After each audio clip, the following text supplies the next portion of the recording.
Hello everyone, this is Pooja Rathore from Epic. आज हम हमारे इस वीडियो में क्लास 11 के chapter second structure of atoms discuss करने वाले रिवीजन चुके हैं।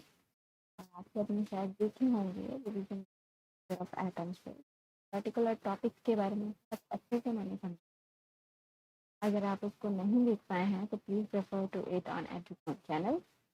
तो आज हम हमारे सामने अब मल्टीपल चॉइस क्वेश्चन के बारे में बात करेंगे। मल्टीपल चॉइस क्वेश्चन एक पर्टिकुलर चैप्टर से किस तरह की, किस टाइप के या किस टॉपिक से आ सकते हैं उनके बारे में।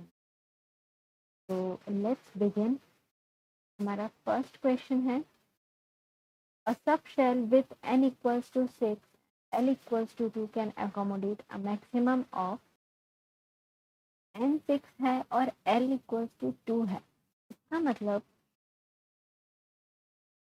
n equals to 6 का मतलब इनिशियल जो प्रिंसिपल क्वांटम नंबर हो जाएगा वो हो जाएगा 6। यहाँ पे l इक्वल्स टू 2 है। l की वैल्यूज 0, 1, 2 इस तरह से इनिशिएट होती हैं। 0 का मतलब होता है s ऑर्बिटल, 1 का मतलब होता है p ऑर्बिटल और 2 का मतलब होता है d ऑर्बिटल। दैट मीन्स यहाँ पे 6 d ऑर्बिटल है। 6d d सब शेल में टोटल 5 ऑर्बिटल्स आते हैं। ओके, 5 ऑर्बिटल्स आते हैं।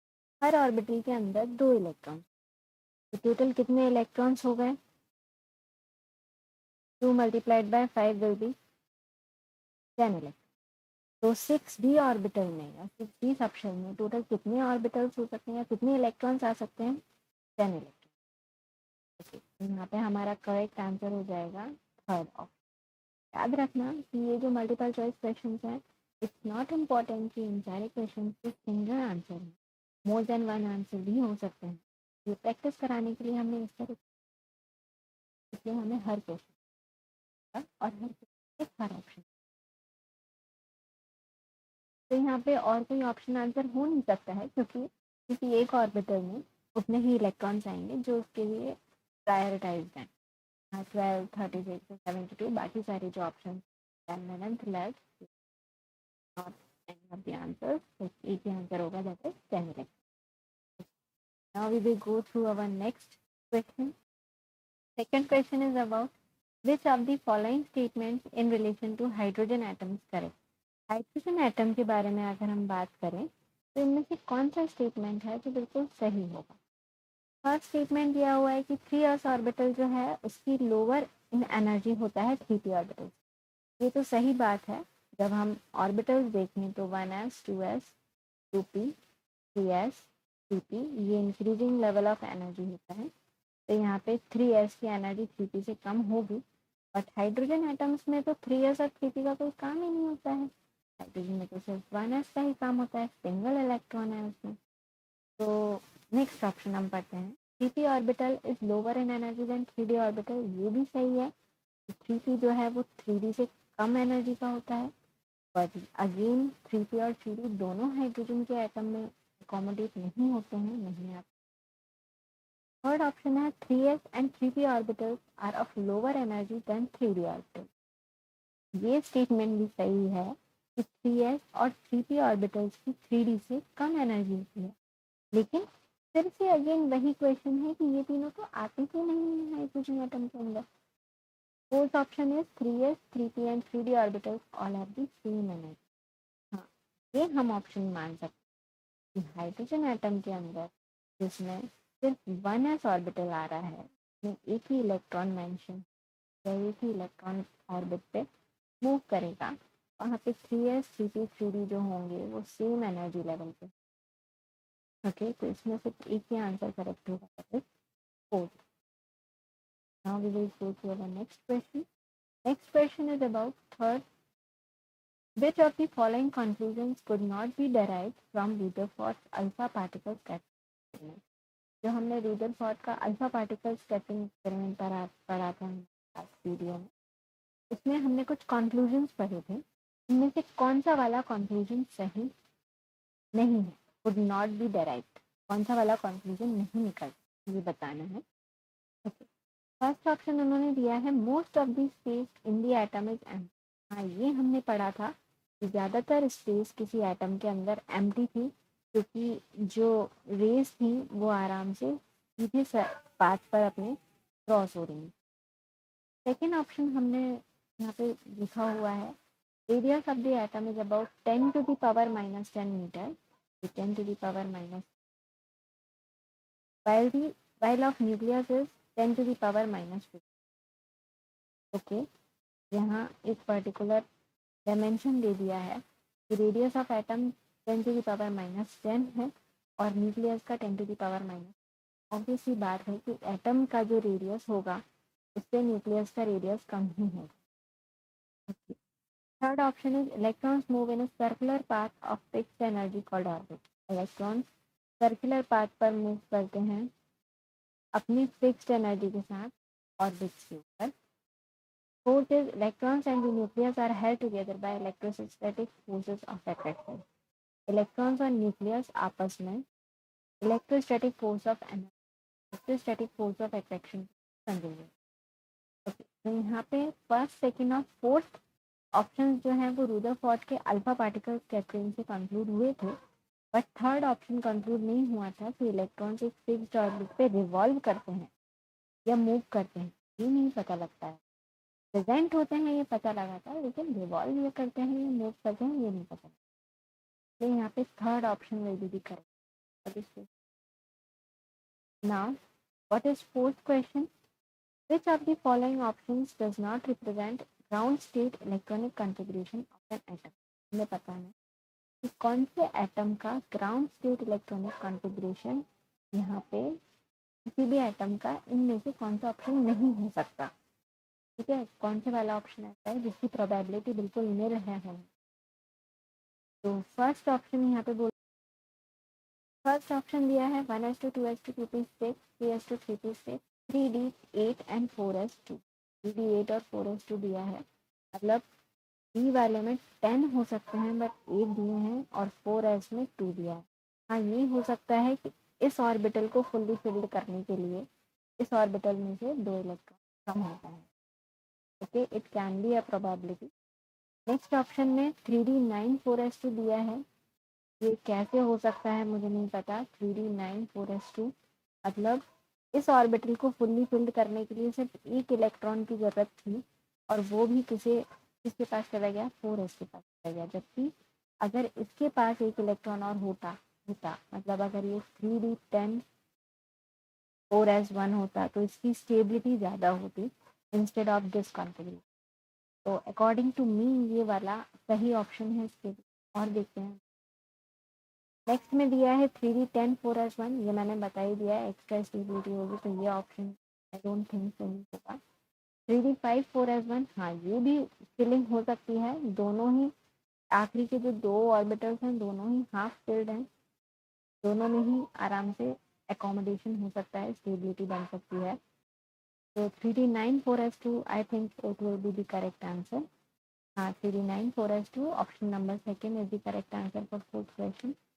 Next question is, if the probability density plots of 1s and 2s orbitals are given, यहाँ पे 1s और 2s के orbitals दिए हुए हैं। Density of dots in a region represents probability density of finding electrons in the region। मतलब एक particular region में जहाँ पे electrons मिल सकते हैं उस particular orbital में वो dots बनाए हुए हैं इन्होंने। ये 2s के ब्लू कलर वाले हैं और 1s के रेड कलर के हैं। On the basis of above diagram, which of the following statements is incorrect? नीचे के स्टेटमेंट कौन सा वाला गलत होगा, इनकरेक्ट बताना है। ये ध्यान रखना, हमेशा क्वेश्चन को ध्यान से पढ़ना है और करेक्ट इनकरेक्ट देखना है कि क्या पूछा गया है। First statement is 1s and 2s orbitals are spherical in shape. सबसे सही है ये स्टेटमेंट कि 1s और 2s दोनों ही ऑर्बिटल्स का शेप स्फेरिकल होता है। Okay, second, probability of finding the electron is maximum near nucleus. Nucleus के पास प्रोबेबिलिटी सबसे ज़्यादा होती है, ये भी सही है। जैसे जैसे ये दूर जाता गया है 2s में, देखिए वैसे वैसे इसकी प्रोबेबिलिटी कम हो गई है इलेक्ट्रॉन की। Third, probability of finding the electron at a given distance is equal in all direction. मतलब एक पर्टिकुलर डिस्टेंस पर मान लीजिए ये न्यूक्लियस है और इलेक्ट्रॉन की प्रोबेबिलिटी यहाँ पर है, इस पर्टिकुलर डिस्टेंस पर फाइंड करने की प्रोबेबिलिटी इक्वल रहेगी, मतलब ऐसा नहीं है कि इस जगह पर अलग हो और इस जगह पर अलग नहीं, इस पूरे कॉन्सेंट्रिक सर्कल में प्रोबेबिलिटी सेम रहेगी। हाँ, जैसे ही डिस्टेंस चेंज हो जाएगा वैसे ही प्रोबेबिलिटी भी चेंज। ओके, तो थर्ड ऑप्शन भी सही है। फोर्थ ऑप्शन क्या कहा है इन्होंने कि probability density of electrons for 2s orbital decreases uniformly as distance from the nucleus. जैसे जैसे न्यूक्लियस से डिस्टेंस बढ़ता जाएगा वैसे वैसे 2s ऑर्बिटल के अंदर ही अंदर प्रोबेबिलिटी कम। ऐसा नहीं है, 2s ऑर्बिटल में लगभग सेम प्रोबेबिलिटी एक्चुअल डिस्टेंस तक।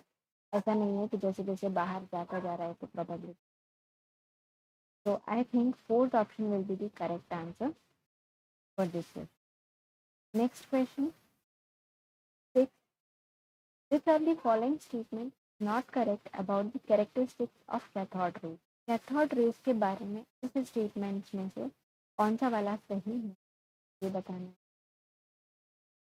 फर्स्ट ऑप्शन उन्होंने दिया है, first statement, they start from the cathode and move towards anode. Cathode rays cathode से स्टार्ट होती हैं और एनोड की तरफ जाती हैं। ये बिल्कुल सही है कि कैथोड रेज कैथोड ट्यूब से या कैथोड वाले पार्ट से स्टार्ट होती है और एनोड की तरफ बढ़ती हैं। Second option, they travel in straight line in the absence of an external electrical और मैग्नेटिक। सीधी स्ट्रेट लाइन में जाती हैं ये और एक्सटर्नल इलेक्ट्रिकल या मैग्नेटिक फील्ड इसमें एब्सेंट रहती है। Third option is characteristics of cathode rays do not depend upon the material of electrodes in cathode ray tube. हमने कैथोड रे ट्यूब में किस तरह का मटेरियल लिया है इलेक्ट्रोड का, उस पर डिपेंड नहीं करती है। Fourth option is characteristics of cathode rays depend upon nature of gas present in. Nature of gas पे डिपेंड करती है क्या? नहीं करती। नेचर ऑफ गैस पे भी डिपेंड नहीं करती, यहाँ पे डिपेंड करती है बोला है, इसलिए ये ऑप्शन इनकरेक्ट। तो क्वेश्चन नंबर 6 के लिए fourth option will be the correct answer. Then question number 7, next question, which of the following statements about the electron is incorrect. Electron के बारे में बताना है हमें, कौन सा वाला इनकरेक्ट है। First, it is a negatively charge particle, सही है बिल्कुल। Mass of electron is equal to mass of neutron, neutron के बारे में के बराबर होता है क्या इलेक्ट्रॉन का मास? नहीं, न्यूट्रॉन और इलेक्ट्रॉन दोनों का मास अलग अलग होता है, तो ये ऑप्शन नहीं होगा answer. It is a sorry, ये ऑप्शन आंसर हो सकता है। It is a basic constituent of all atoms, सारे एटम्स का सबसे बेसिक कॉन्स्टिट्यूएंट होता है इलेक्ट्रॉन, तो ये भी आंसर सॉरी ये आंसर नहीं होगा क्योंकि हमें इनकरेक्ट बताना है। ये ऑप्शन करेक्ट ऑप्शन है। Fourth, it is a constituent of cathode, cathode rays का कॉन्स्टिट्यूएंट होता है, हमें पता है कैथोड रेज जो होती हैं they are negatively charge rays, negative charge होता है उन पर। तो correct option for this answer will be the second option.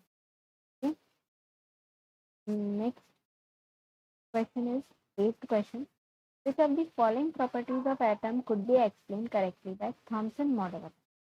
अगर हम थॉमसन अंकल के मॉडल ऑफ एटम से पर्टिकुलरली जज करें तो इनमें से कौन सी प्रॉपर्टी है जो सही होगी, जो एक्सप्लेन की जा सकती है।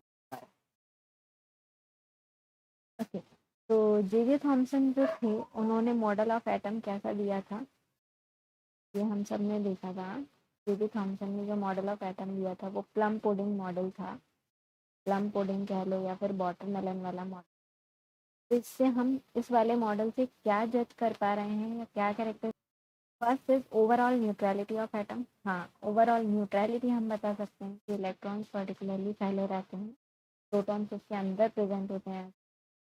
ओवरऑल न्यूट्रलिटी हम इससे explain. Spectra of hydrogen atom हम एक्सप्लेन नहीं कर सकते क्योंकि इस पर्टिकुलर एटम के बारे में नहीं बताया था।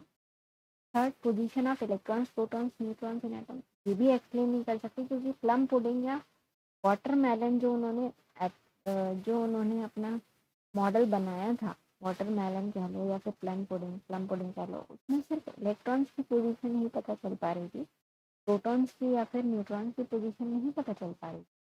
तो third can not be explain. Fourth, stability of atom, atom कितना स्टेबल रहेगा ये भी उन्होंने नहीं बताया था कि कब तक स्टेबल रहेगा या कितना स्टेबल रहेगा, तो किस तरह कौन सी ऐसी वजहें होंगी कि इसे स्टेबिलिटी प्रोवाइड करेगी। So only the first option for each question will be the correct answer. Now next question 9. Two atoms are said to be isobars. Isobars हम atoms को कब बोलते हैं? Isobars हमने पढ़े हैं, मेरा जो रिवीजन का लास्ट वीडियो था इस चैप्टर पे उसमें मैंने समझाया था कि आइसोबार्स क्या होते हैं और आइसोटॉप्स क्या होते हैं। आइसोबार्स होते हैं जिनमें हम पार्टिकुलरली दो वैल्यूज के बारे में पढ़ते हैं, ए एंड जेड। ए का मतलब होता है मास नंबर और जेड का मतलब होता है एटॉमिक नंबर। तो आइसोबार्स वो होते हैं जिनमें ए सेम होता है, जेड सेम नहीं होता, और आइसोटॉप्स वो होते हैं जिसमें ए सेम नहीं होता, जेड सेम। ठीक है, यहाँ पे हम स्टेटमेंट्स देखेंगे अब। First, they have same atomic number but different mass. Isobars के बारे में बोला है कि एटॉमिक नंबर सेम होगा, मास नंबर अलग होगा, ऐसा नहीं होता है। First option is wrong. Second, they have same number of electrons but different number of. Electron same होते हैं बट न्यूट्रॉन्स अलग होते हैं। सॉरी, ये भी नहीं होगा कि इलेक्ट्रॉन सेम होंगे और न्यूट्रॉन अलग होंगे, क्योंकि अगर इलेक्ट्रॉन सेम होते तो एटॉमिक नंबर भी सेम हो जाता ना, क्योंकि atomic number is equals to number of electrons at neutral state, so it will also be wrong. Third, they have same number of neutrons but different number of electrons. Neutron same होंगे लेकिन electrons अलग हैं, मतलब protons भी अलग हैं, protons अलग हैं। तो एटॉमिक जो मास नंबर होता है उसका फॉर्मूला होता है number of protons plus number of neutron. अगर न्यूट्रॉन सेम है तो प्रोटॉन्स को भी सेम होना पड़ेगा ना, तभी तो मास नंबर सेम होगा। तो ये ऑप्शन भी गलत है। Fourth, sum of the number of protons and neutrons is same. ठीक है, प्रोटॉन्स और न्यूट्रॉन्स का सम सेम होगा और number of protons is different. हाँ, प्रोटॉन्स अलग हो सकते हैं लेकिन न्यूट्रॉन्स और प्रोटॉन्स का जब हम सम करेंगे तो वो सेम। तो fourth option correct option. We will next question 10। Number of radial nodes for 3p orbital is. 3p orbital में कितने रेडियल नोड्स हैं? Vertical node. तो 3p ऑर्बिटल में सिर्फ एक ही रेडियल नोड होता है। ये इसका आंसर होगा फोर्थ का, 10th का fourth option. Number of angular node for 4d orbital. 11th question, 4d orbital में कितने angular node? Okay, 4d orbital में कितने एंगुलर नोड्स होते हैं? 4d ऑर्बिटल में दो angular. Now 12th question, which of the following is responsible to rule out the existence of definite path and trajectory of electron? ऐसा कौन सा rule है इन चारों में जो ये बताता है कि इलेक्ट्रॉन की ट्रेजेक्टरीज और पाथ जो होते हैं वो डेफिनिट होते हैं? ये बताता है हमारा पॉली हेजनबर्ग हंस रूल या फिर आउटबॉ प्रिंसिपल। हेजन अनसर्टेनिटी प्रिंसिपल जो है वो पोजीशन और पाथ के बारे में बताता है, इसलिए हम हेजनबर्ग अनसर्टेनिटी प्रिंसिपल को ही फॉलो करेंगे for definite path and trajectories of electron. ठीक है, पॉलीज एक्सक्लूजन प्रिंसिपल, हंस रूल ऑफ मैक्सिमम मल्टीप्लिसिटी और अबॉ प्रिंसिपल ऑर्बिटल्स को कैसे फिल करना है ये बताता है।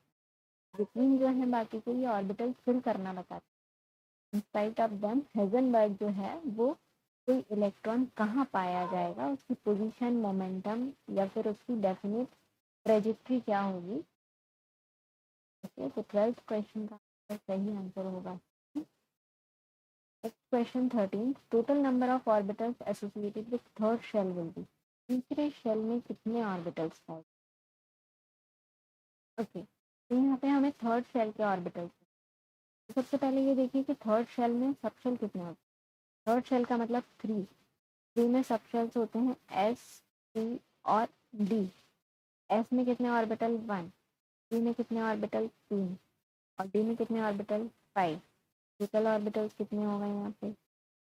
It will be something 9। So total orbitals in third shell will be option number 3. Now orbital angular momentum depends upon, orbital angular momentum जो है वो काय पे depend? Orbital angular momentum L पर डिपेंड करता है। एल का मतलब होता है एजीमुथल क्वांटम नंबर, जो हम पढ़ चुके हैं। लास्ट वीडियो में मैंने सारे क्वांटम नंबर्स को अलग अलग इस पर्टिकुलर तरीके से बताए हुए हैं कि आपको इस क्वांटम नंबर से बाकी नंबर्स या बाकी सारे एड्रेसेस या डेजिग्नेशन ऑफ किसी इलेक्ट्रॉन की कैसे पता चलेगी। यहाँ पे एल जो है वो एजिमुथल क्वांटम नंबर होता है और ये इसी पर डिपेंड करता है ऑर्बिटल एंगुलर मोमेंटम, इलेक्ट्रॉन का ऑर्बिटल एंगुलर। ओके, तो 14th क्वेश्चन का आंसर हो जाएगा first. Now question number 15th question में chlorine exist in two isotopic forms. Chlorine दो आइसोटोपिक फॉर्म्स में पाया जाता है, एक होता है Cl37 और एक होता है Cl35। आइसोटोप्स का मतलब मैंने आपको बताया था कि मास नंबर अलग अलग होगा, एटॉमिक नंबर सेम होगा, ए डिफरेंट होगा इनका, और जो एटॉमिक नंबर है Z वो सेम है। तो यहाँ क्या बोल रहे हैं, but its atomic mass is 35.5। Okay, this indicates the ratio of Cl37 and Cl35 is approximate. अगर हम इनका एटॉमिक मास देखें, मास नंबर अलग अलग होता है लेकिन एक पर्टिकुलर मास होता है जिस पर दोनों दोनों आइसोटोप्स आके असेंबल करते हैं। तो 35.5 इनका एटॉमिक मास है, हमें बताना है ये कितने बाई कितने के रेशियो में इस मास नंबर में इस मास में आएंगे। ओके, तो कितने में आएंगे।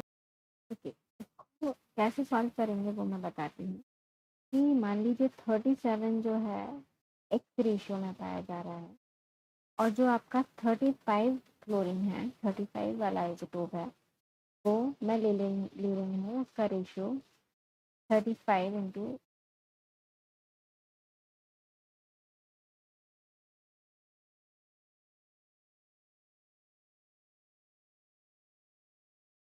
37 है का एक्स रेशियो है, एक्स परसेंटेज, प्लस 35 जो ले रही हूँ ले रही हूँ 100 माइनस, टोटल डिवाइडेड बाय 100 करेंगे तो ये हमारा आंसर जाना 35.5 समथिंग लाइक।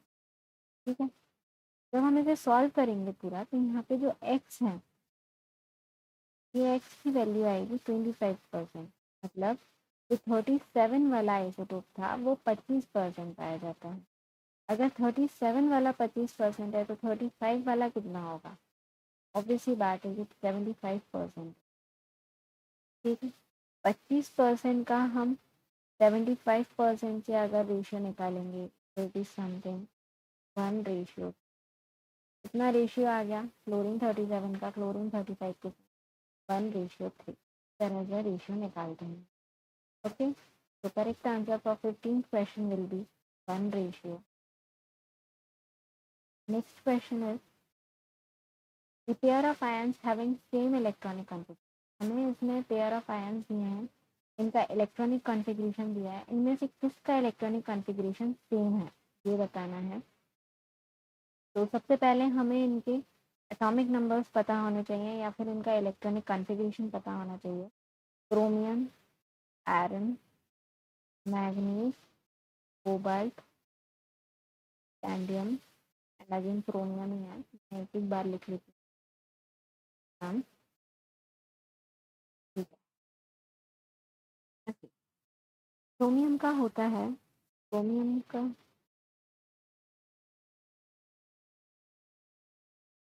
क्रोमियम का होता है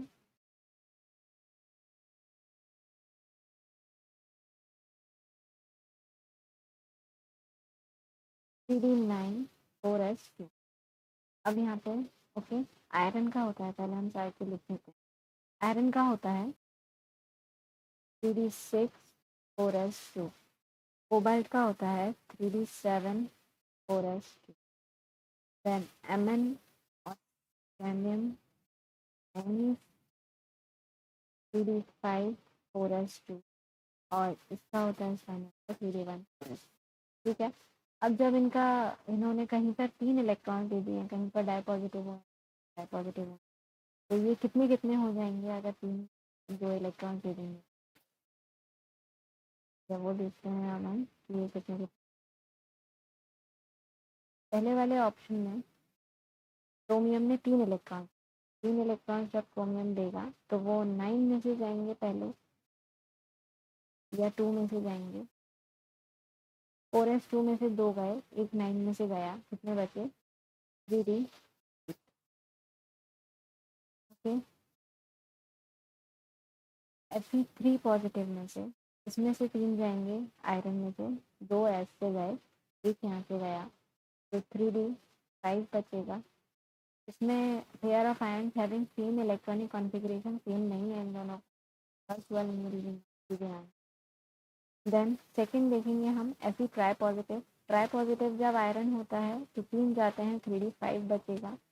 Mn डाई पॉजिटिव, मैंगनीज में से जब 3 जाते हैं तो 2 यहाँ से गए और एक यहाँ से गए, तो 3d4 बचेगा। हम यहाँ पे 3d5 ले रहे हैं। ओके, मैंगनीज में से जब 2 जाएंगे तो 5 बचेंगे, 4 नहीं बचेंगे, 3 नहीं जाने हैं, 2 जाने हैं डाई पॉजिटिव। ठीक है, तो यहाँ पे आयरन में और मैंगनीज में दोनों में 3d5 आ रहा है। Okay, this will be the first answer. Second देखते हैं हम, थर्ड ऑप्शन देखते हैं, अगर हो सकता है 2 आंसर हो। ऐसी ट्राई पॉजिटिव फिर से दिया है, मतलब 3d5 ही बचेंगे। कोबाल्ट ट्राई पॉजिटिव में कितने बचेंगे? 2 इलेक्ट्रॉन गए, 7, 3d7 बचेगा, तो थर्ड ऑप्शन भी नहीं होगा। कैंडियम ट्राई पॉजिटिव में 3 जा रहे हैं, मतलब 4s2 से भी और 3d1 से भी, मतलब इसमें 3d तो बच ही नहीं रहा है। ओके, 3d0 हो रहा है यहाँ पे। और क्रोमियम ट्राई पॉजिटिव अगर 3 चले गए, 4s2 चला गया और 3d98 चला गया, यहाँ पे भी नहीं सिमिलर हो पा रहे हैं, तो answer will B only one option, that is option number second, try positive and Mn। Now next question 17. For the electrons of oxygen atom, which of the following statements is correct? Oxygen atom के लिए इनमें से कौन सा statement सही है? Z effective, ZEFF का मतलब होता है इफेक्टिव न्यूक्लियर चार्ज। ZEFF का मतलब होता है इफेक्टिव न्यूक्लियर चार्ज। ठीक है, तो यहाँ पे बोला है Z effective for an electron in 2s orbital is the same as Z effective for an orbital in a 2p orbital। तो 2s ऑर्बिटल में जो इलेक्ट्रॉन होगा उस पर जो न्यूक्लियर चार्ज है वो 2p के बराबर होगा। नहीं होता है, जब हम एनर्जी लेवल्स देखते हैं तो ये इंक्रीजिंग ऑर्डर में नहीं होता है। Second option, an electron in the 2s orbital has same energy as an 2p orbital, ये भी नहीं होगा। एनर्जी भी सेम नहीं होगी, इफेक्टिव न्यूक्लियर चार्ज भी सेम नहीं होगा। Third, Z effective for an electron in 1s orbital is the same as Z effective for an electron in 2s orbital। 1s में जो 1s ऑर्बिटल में जो इलेक्ट्रॉन है उसका ZF मतलब न्यूक्लियर चार्ज, और 2s ऑर्बिटल में जो है उसका ZF मतलब न्यूक्लियर चार्ज, क्या वो सेम होंगे? इसमें भी सेम नहीं होंगे। जब 2s मतलब सेम शेल के जब सेम नहीं हो पा रहे हैं तो अलग अलग शेल के क्या ही सेम होंगे। Last option is the two electrons present in the 2s orbital have spin quantum numbers but of opposite। 2s orbital में जो 2 इलेक्ट्रॉन प्रेजेंट करते हैं उसका स्पिन क्वांटम नंबर सेम होगा। ठीक है, 1/2 1/2 but of opposite positive. This is the correct option, ये बिल्कुल सही है। स्पिन क्वांटम नंबर जो होता है वो अपोजिट साइन का होता है अगर सेम ऑर्बिटल में या सेम सबशेल में 2 इलेक्ट्रॉन। 17th क्वेश्चन का fourth option is correct answer. Now we will move to next slide. Question number 18, if traveling at same speed which of the following matter waves have the shortest wavelength। इनमें से कौन सी वाला matter ऐसा होगा जिसकी wavelength सबसे कम है? इनमें से किस मैटर की सबसे कम वेवलेंथ? शॉर्टेस्ट वेवलेंथ उसकी होगी जो सबसे ज़्यादा भारी, सबसे हल्का होगा वो ज़्यादा दूर तक। Is very easy to understand, जो सबसे हल्का होता है वो ज़्यादा दूर तक जाता है, जो कुछ ही दूरी में रुकता है। तो सबसे कम वेवलेंथ वाला पार्टिकल जो सबसे भारी है, सबसे भारी है यहाँ पे alpha particle. Second option will be the correct answer. Now question number 19 question में इन्होंने क्या कहा है? Electromagnetic radiation process. Electromagnetic radiations में क्या होती है इनमें से चीज? Particle nature, wave nature, both particle and wave nature, none of the. ये हमें सर डी ब्रॉगली ने समझाया था। कि जब इलेक्ट्रोमैग्नेटिक रेडिएशंस निकलती हैं तो उनका ड्यूअल बिहेवियर होता है। दो तरह का कैरेक्टर होता है, पार्टिकल नेचर होता है और दूसरा वेव नेचर होता है। दोनों तरह का कैरेक्टर फॉलो करते हैं। तो यहाँ पे third option will be the correct answer, both particle and wave nature. Okay. We will move to our next question. Question number 20. Out of the following pairs of electrons, identify the pairs of electrons present in degenerator. ऐसे electrons निकालने हैं जो degenerate orbital. Degenerate orbitals का मतलब जो same structure में present, उन्हें बोलेंगे हम डीजेनरेट। सब साथ वाली, मतलब यहाँ पे हमारा सबशेल जो है वो सेम। तो यहाँ हम देखेंगे सबशेल तब सेम होगा जब n की वैल्यू और l की वैल्यू सेम है ना। तो हमें मेनली ये देखना है कि n की वैल्यू और l की वैल्यू कितनी सेम। फर्स्ट वाले की जब हम a और b देखेंगे तो n की वैल्यू 3 दी हुई है, l की वैल्यू 2 दी हुई है। यहाँ पे n की वैल्यू 3 और 2 दी है। This one will be the first answer. इसके जो इलेक्ट्रॉन्स होंगे वो डीजेनरेट ऑर्बिटल। सेकेंड देखेंगे, यहाँ n की वैल्यू 3 एंड l की वैल्यू 1, n की वैल्यू 3 एंड l की वैल्यू 2, ये नहीं हो सकता। n की वैल्यू 3 और l की वैल्यू 1 है, मतलब ये 3 p है, ये 3p है। और इसका देखेंगे तो ये 3d है। ये दोनों ऑर्बिटल्स अलग, जनरेट ऑर्बिटल इन एनर्जी लेवल पे नहीं। यहाँ देखेंगे तो ये 3d है, ये भी 3d। ठीक है, इसलिए इससे करेक्ट काम आया है। थर्ड ऑप्शन देखेंगे तो N4 1 मतलब 4p, यहाँ 3 2 मतलब 3d। This was also be the wrong answer. Then N3L2 3d, here N3L2 3d, this will be the correct answer. This option will have two answers as correct answers. Degenerate orbitals दो हैं, first and fourth. Now we will move to next question. Which of the following sets of quantum numbers are correct for NL and ML? n के लिए n, l और ml की values कौन सी वाली इनमें से सही है, ये बताना है। तो जब n की वैल्यू 1 है मतलब 1, l की वैल्यू 1 है मतलब 1 p, और m की वैल्यू है +2। तो p ऑर्बिटल के लिए n की वैल्यू कितनी होती है? 3 होती है। 0 +1 एंड -1, 2 तो हो ही नहीं सकती, तो this will be the wrong. अगला ऑप्शन देखिए, 2 है n की वैल्यू, 1 है l की वैल्यू, 1 का मतलब होता है p और +1 है n की वैल्यू। तो n की वैल्यू +1 हो सकती है p ऑर्बिटल की, तो it will be the correct. Second अगला देखेंगे 3 2 -3, 2 का मतलब l के लिए 2 का मतलब होता है 3d और d के लिए 5 ऑर्बिटल्स होते हैं। मतलब n की वैल्यू कितनी होंगी? 5 होंगी। कौन कौन सी होंगी? 0 -+1 +2, यहाँ पे -1 और -2, ये 5 वैल्यूज हो गई। इसमें से -2 वाली वैल्यू आ पा रही है। ठीक है, this will also be the correct.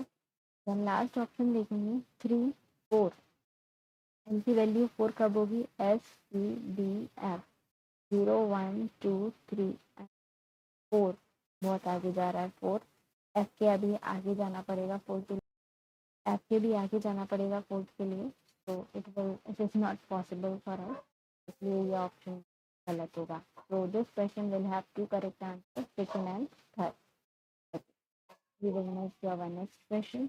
Next question किस बारे में है? In which of the following pairs ions are isoelectronic? Isoelectronic ions हम उन्हें बोलते हैं जिनके पास नंबर ऑफ इलेक्ट्रॉन जो बचते हैं वो सेम है, उसे बोलते हैं आइसो इलेक्ट्रॉनिक। ठीक है, तो आइसो इलेक्ट्रॉनिक पता करने के लिए सबसे पहले हमें इनके एटॉमिक नंबर पता होने चाहिए।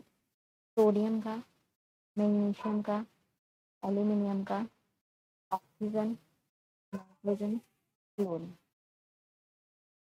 सोडियम का एटॉमिक नंबर होता है 11, मैग्नीशियम का होता है 12, एल्यूमिनियम का होता है 13, क्लोरीन का होता है 17, नाइट्रोजन का 7 और ऑक्सीजन का होता है 8।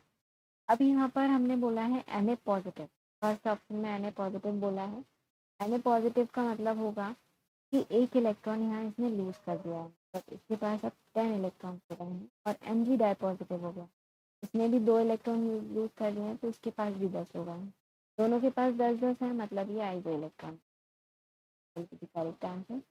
Second option Al try positive, aluminium के पास 13 थे, ट्राई पॉजिटिव मतलब 3 लूज कर दिए, ये भी 10 हो गए हैं। ओ नेगेटिव, ऑक्सीजन के पास 8 थे, एक जोड़ लेगा तो 9 हो जाएंगे। तो ये सिमिलर नहीं हो पा रहे हैं, 10 एंड 9 डिफरेंस आ रहा है, तो it will not be the answer. Na positive, Na positive हो रहा है मतलब 10 इलेक्ट्रॉन हो रहा है। O डाई नेगेटिव, 2 इलेक्ट्रॉन जोड़ रहा है ऑक्सीजन, 8 + 2, ये भी 10 हो रहा है, this will be the correct answer. Last देखेंगे, नाइट्रोजन ट्राई नेगेटिव हो रहा है, नाइट्रोजन 7 है, ट्राई नेगेटिव हो रहा है मतलब 3 इलेक्ट्रॉन जोड़ रहा है, ये 10 हो रहा है।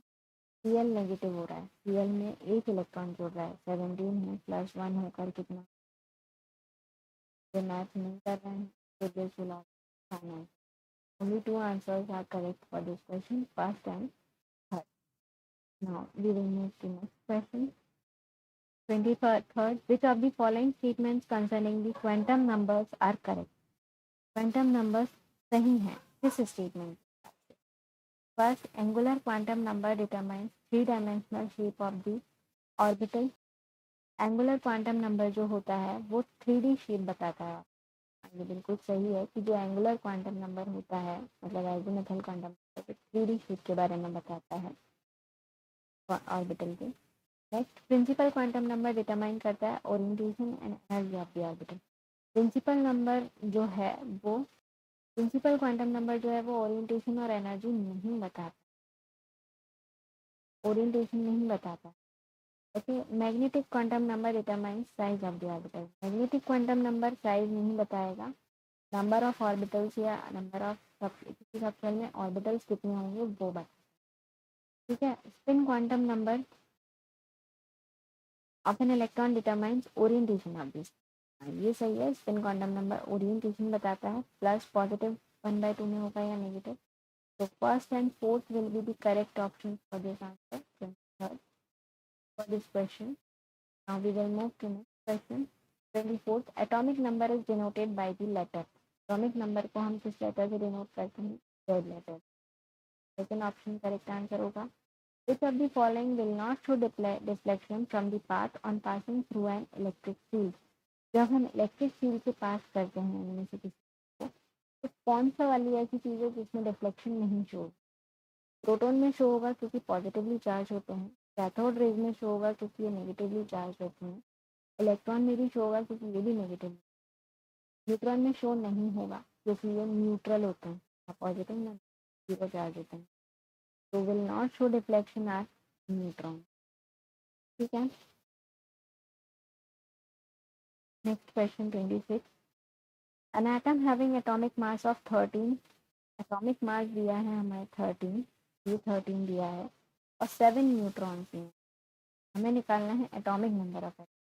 एटॉमिक नंबर बराबर होता है किसके? नंबर ऑफ प्रोटॉन्स के और नंबर ऑफ इलेक्ट्रॉन्स के।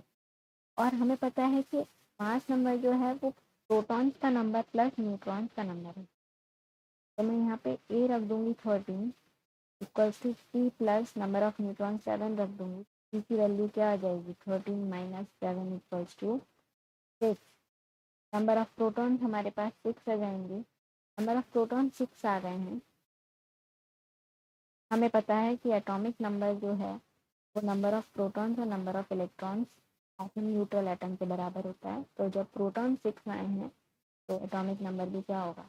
6। Second option will be for this question. Now we will move to next question 27। Assertion और रीजन टाइप क्वेश्चन हैं। असर्शन और रीजन टाइप क्वेश्चन ऐसे होते हैं कि दो स्टेटमेंट होते हैं, सेकेंड स्टेटमेंट होता है वो फर्स्ट स्टेटमेंट का रीजन होता है। इसमें 4 ऑप्शन दिए हैं।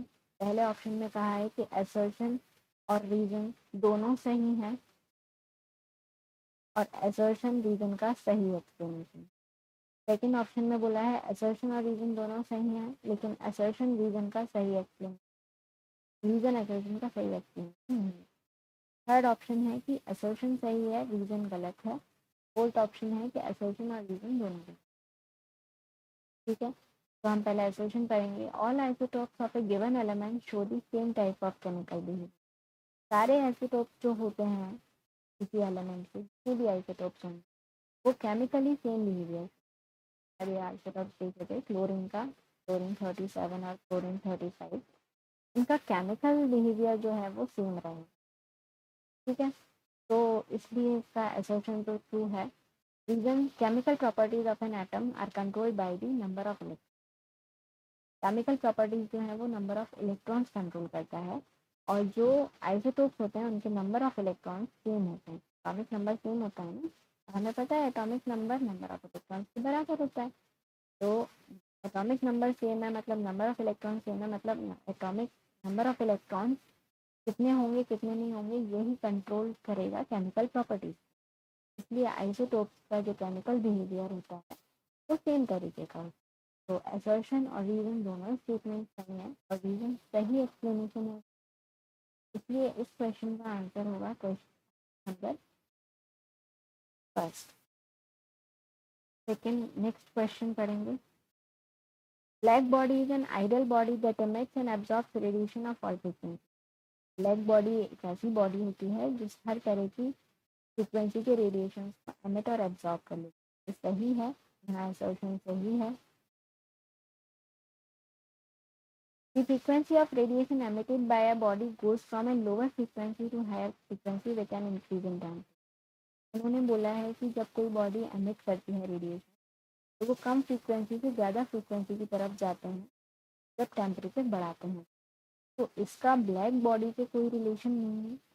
हाँ, ये रीज़न सही है, स्टेटमेंट सही है ये, बट रीज़न सही नहीं है, ये पहले स्टेटमेंट का रीज़न सही नहीं है। तो असर्शन और रीज़न दोनों सही है लेकिन ये एक दूसरे से किसी भी तरह नहीं मैच कर रहे हैं, ये इसका ऑप्शन नंबर सेकंड है। नेक्स्ट क्वेश्चन, अगेन असर्शन और reason type question. First statement दिया है, it is impossible to determine exact position and exact momentum of an electron. ये सही है। हिजनबर्ग अनसर्टेनिटी प्रिंसिपल के हिसाब से अगर हम देखें तो कि किसी भी इलेक्ट्रॉन का डेल एक्स एग्जैक्ट पोजीशन और डेल पी एग्जैक्ट मोमेंटम हम पता नहीं लगा सकते, इसलिए h/4 के बराबर होता है। पर्टिकुलर इसके लिए इक्वेशन डेराइव किया हुआ है। Assertion is right for this question. Now reason क्या दिया है कि path of an electron in an atom is clearly defined. नहीं, पाथ ऑफ एन इलेक्ट्रॉन किसी भी एटम में क्लियरली डिफाइंड आज तक नहीं किया जा पाया है, कोई नहीं कर पाया कि इलेक्ट्रॉन का पाथ डिफाइन। ये रीजन अपने आप में भी गलत है और ये दोनों एक दूसरे से रिलेटेड भी। तो third option will be the correct answer. Now we will move to next question. Electron was discovered by, electron किसने डिस्कवर किया था? Sir Goldstein, sir Ernest Rutherford, sir GJ Thomson और sir Maxwell. Sir GJ Thomson ने इसे discover किया था, तो option third will be the correct answer.